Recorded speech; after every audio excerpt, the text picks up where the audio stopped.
नमस्कार, news by scope देख रहे हैं आप। मैं हूं आपके साथ नवीन गुप्ता। झारखंड में जेएसएससी पेपर लीक मामले में एक बड़ी कार्रवाई हुई है। उत्तर प्रदेश पुलिस ने एक मुख्य आरोपी को गोरखपुर से दबोचा है। आरोपी का नाम विनय शाह है और इसकी गिरफ्तारी से इस पूरे पेपर लीक रैकेट के कई बड़े राज सामने आ सकते हैं। एक बड़ी सफलता इसे माना जा रहा है झारखंड पुलिस के लिए, जेएसएससी पेपर लीक मामले की जांच के लिए। लेकिन दूसरी ओर इस गिरफ्तारी के बाद झारखंड में सियासत भी गर्म हो गई है। विपक्षी नेता इसे सरकार की मशीनरी का दुरुपयोग बता रहे हैं और सवाल भी इस गिरफ्तारी पर उठाए जाना है। हमारे साथ हमारे ब्यूरो चीफ मदन हैं, उनसे जुड़ेंगे, अधिक जानकारी लेंगे। मदन, विनय शाह की गिरफ्तारी हुई है, एक मुख्य आरोपी है ये जेएसएससी पेपर लीक मामले में, और कई राज अब सामने बाहर आ सकते हैं। लेकिन दूसरी तरफ सियासत भी मदन गर्मा गई है गिरफ्तारी से। बिल्कुल, देखिए जेएसएससी सीजीएल का जो मामला है वो काफी बड़ा है, क्योंकि इससे लाखों अभ्यर्थियों का जो है मामला जुड़ा हुआ है।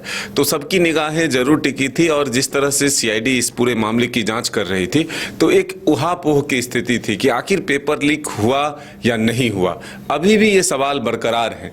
लेकिन जिस तरह से आपने देखा कि गोरखपुर में जो मुख्य सरगना, मुख्य आरोपी था विनय शाह, उसकी गिरफ्तारी हुई है, उसके बाद अब ये मांग उठी है फिर से। पहले भी ये बीजेपी की तरफ से मांग होती रही है कि आप इस पूरे मामले की जांच सीबीआई से करा लीजिए ताकि दूध का दूध और पानी का पानी हो जाए।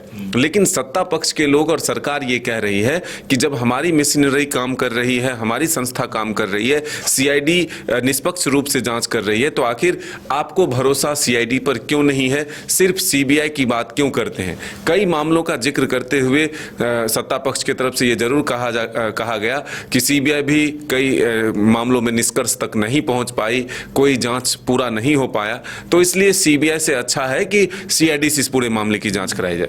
अब देखिए मामला यहां तक पहुंचा है कि जो पूर्व मुख्यमंत्री चंपई सोरेन है, पूर्व मुख्यमंत्री रघुवर दास है, उन्होंने ट्वीट किया है और ये कहा है कि इस पूरे मामले को उलझाने और भटकाने की कोशिश सीआईडी ने लगातार की है।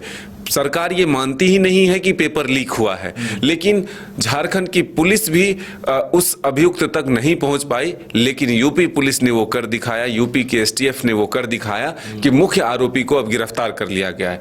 और ये उम्मीद की जा रही है कि पूरे मामले की जांच जो है वो लगातार सीबीआई से करा दी जाए, तो सीबीआई एक निष्कर्ष निकालेगी और जो इसके पीछे किंगपिन है, आखिर कितने लोग इसमें सम्मिलित हैं, किसके इशारों पर हुआ, ये मामला खुलकर सामने आएगा। तब जाकर के उन लाखों अभ्यर्थियों को न्याय मिल पाएगा और उनके सुनहरे भविष्य जो है वो सामने आएंगे।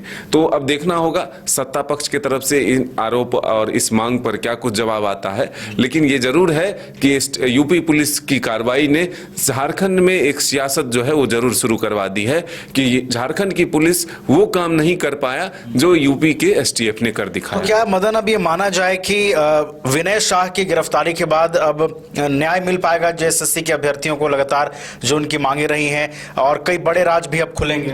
बिल्कुल, देखिए अगर यूपी के एसटीएफ इस पूरे मामले की पूछताछ करती है और जो स्वीकारोक्ति होगी, जो स्वीकारेंगे, उसमें किसके नाम आते हैं, तो फिर जो इनपुट झारखंड पुलिस को मिलता है उसके बाद कार्रवाई क्या होती है, सीआईडी उसमें क्या एक्शन लेती है, कहां तक जांच पहुंचती है, ये तमाम विषय जो है ये सीआईडी के पास है। लेकिन बीजेपी की तरफ से यही मांग की जा रही है कि जब यूपी एसटीएफ ने कार्रवाई कर ली, अब किंगपिन यानी जो मुख्य सरगना है उसकी गिरफ्तारी हो चुकी है, तो अब ये पूरा मामला सीबीआई को हैंडओवर किया जाए ताकि निष्पक्ष रूप से जांच हो सके और पूरी तरह से ये एक सरगना जो काम कर रहा है उस तक पहुंचा जाए और दूध का दूध पानी का पानी हो जाए कि आखिर किसके कहने पर, कौन किया, कहां किया, कैसे किया। लाखों युवाओं के भविष्य के साथ जो खिलवाड़ हुआ फिर दोबारा न हो, इसके लिए एक कड़ी कार्रवाई भी सीबीआई जांच के बाद हो सकती है। चलिए, तो पेपर लीक का पूरा नेटवर्क कैसे काम कर रहा था, ये चीजें अब सामने आने की उम्मीद है। मुख्य सरगना को उत्तर प्रदेश के गोरखपुर से दबोचा गया है और अब उम्मीदें बढ़ गई हैं कि इस पूरे मामले की जब जांच आगे बढ़ेगी, अनुसंधान आगे बढ़ेगा, तो इस पूरे रैकेट का पर्दाफाश होगा और झारखंड में जेएसएससी के अभ्यर्थियों को न्याय मिल पाएगा। बहरहाल हमारे साथ इतना ही। देखते रहिए न्यूज बाई स्कोप। नमस्कार। घर रहने का मकान भर नहीं, ये खुशियों की तिजोरी है। दरवाजे पर दस्तक देता पड़ोस, खिड़कियों से उमड़ आता आसमां, तारों में उलझी ऐसी ना जाने कितनी दास्तां। कहती हैं चले डायमंड सिटी, एक सफर हम सफर के साथ अपने घर तक। Diamond city, life long bonding, 500 से ज्यादा खुशहाल डायमंड परिवार। जल्दी करें, सिर्फ 200 फ्लैट बाकी।